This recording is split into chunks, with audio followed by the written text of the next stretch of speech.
Can I tell you a secret? My mother and my grandmother didn't teach me that either. Quick story time. So back when I was with Benevolent Babe Benefactor, we're sitting on the couch. This is like a month after we started dating. And we're sitting on the couch watching Blacklist. That was our show. And he turns to me and he asks me how much my rent is. At the time, this is back in 2015, 16. My rent was about $9.25. So I tell him, right? Because we're having a conversation. I'm figuring it's just like conversation. He turns and says afterwards, okay, I'm going to take care of that now. You know what my response was? I don't need no man to pay for my rent. I can afford to pay for my rent myself. Green, foolish, stupid. What? But why was that my visceral response? Because what my mother and my grandmother did teach me is to, one, make sure you get your education, and two, have your own money. Because it is a very dangerous and slippery slope when you become financially reliant on a man. All right. And they gave me this education based on their own experiences, right? They had positive and negative experiences with men.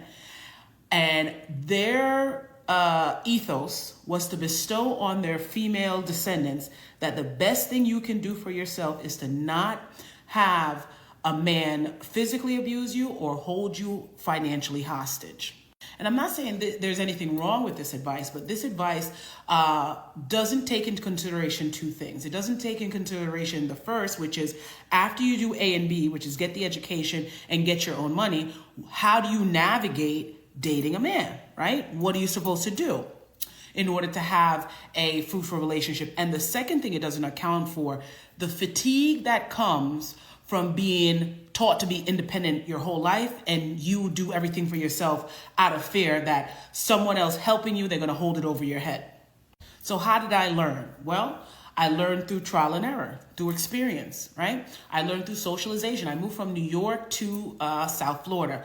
And the culture across ethnicities in South Florida, for a lot of ethnicities, a lot of women that look like me and don't look like me, is hand out, put it right here.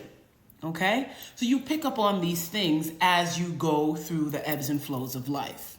What is the takeaway? 1, get your education. 2, make sure you have your money. And 3, let your discernment guide you to good men that are willing to help you solve your problems.